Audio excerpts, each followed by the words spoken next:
Hello YouTube. With the Australian floods in mind, I've decided to just have a little morning, afternoon out, just to make sure that my bug out plan for flooding is up to scratch. You know, so this is what's happening here, and we haven't had a great deal of rain. You know, what you're looking at here is a local river that's burst its banks, but it's flooded all of this farmland, and I don't live a million miles from here, so I'm off to check out some high ground. But let's see how we get on. Back soon.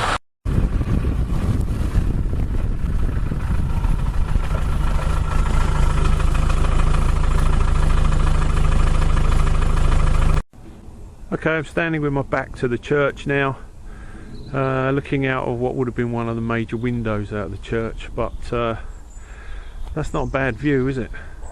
And like I say, this is high ground at 90 metres, so you know, if the water got up here we'd be in serious trouble. So like I say, you know, built in the 1400s, it's incredible to think that all of these stones were worked by hand, and this is a kind of typical build of the time, you know, thanks to the local youth and yobbos over the last couple of decades with regards to all the kind of graffiti that went on.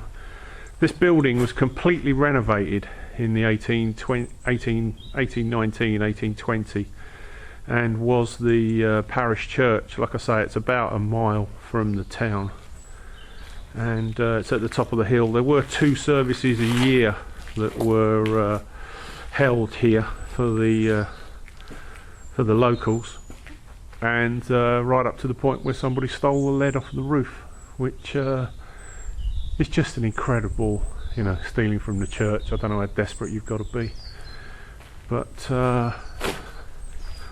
let's have a look at the inside of this tower. See, there's a bug out location, out the wind, the rain. I think you could do a lot worse than somewhere like this.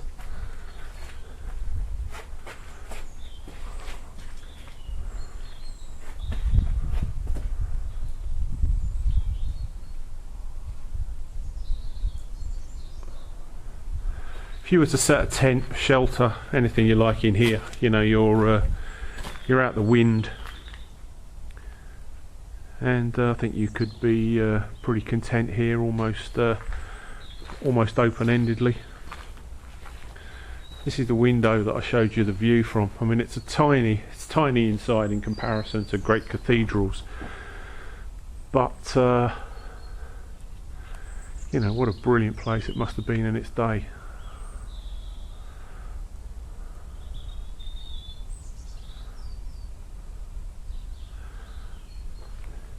It's just incredible that kids and vandals can destroy something like this. You know, like I say, it's been standing since the 1400s. If this building could talk, I bet it'd tell you some stories.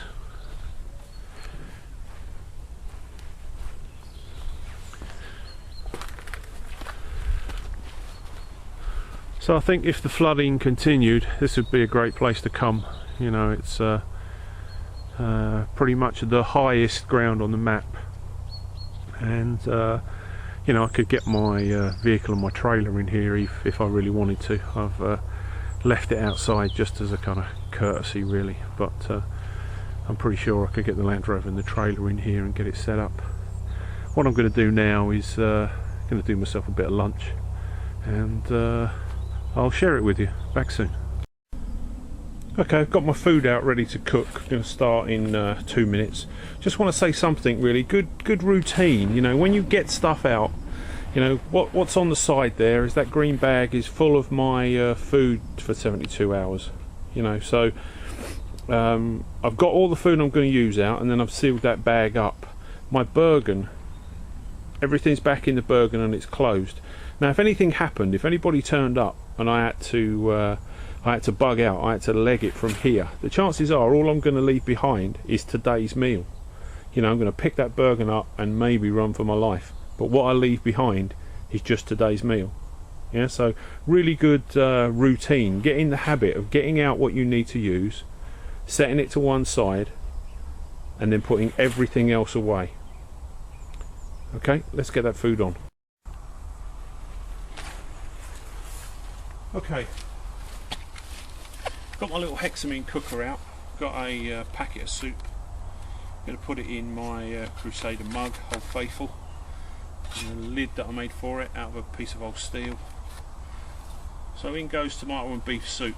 You know, that's going to just give us a bit of mix, bit of gravy, bit of fluid if you like. And then all I've done is I've just grabbed some vegetables out of the rack before I left home. Okay, got a rolling boil on the go, so those vegetables will be done in maybe 10-15 minutes at the most, probably. Just scouted round, got some kindlings, little bits of firewood just to support my little burner.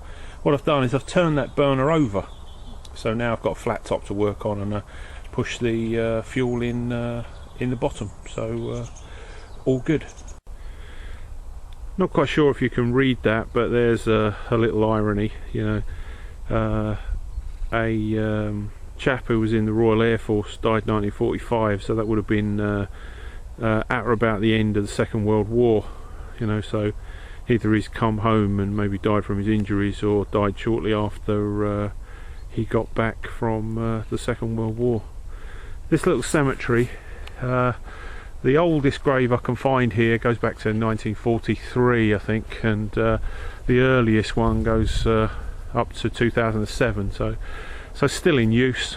But what a beautiful, peaceful final resting place. I guess we all better pick one of these out as well.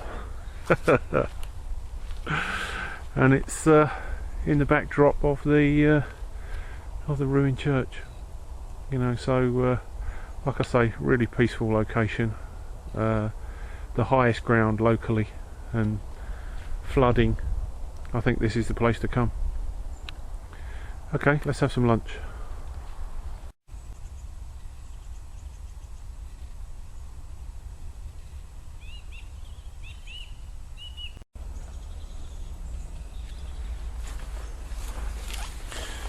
Wow, okay, that's been going a good 10 or 15 minutes now, so let's have a look, see what we got. So what we've got is this kind of rich beef tomato gravy, if you like, which was the soup packet, and there's just the boiled vegetables, but you know, potato, carrot and a parsnip. That will fill anyone up for a good 6 to 8 hours, depending on how hard you're working. You know, what we got is a bit of salt and pepper to taste, cup of tea. World's a beautiful place.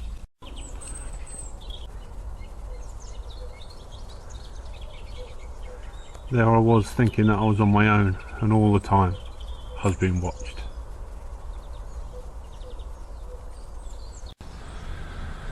Okay, just to complete your story, a little bit of history. This is the new St Mary's Church, built in 1848. Refitted in 1958, and the timbers from the ruin that we looked at were used to build the roof of this church. So you know, they're in there, they still live and breathe. There you go, that's the end of the story.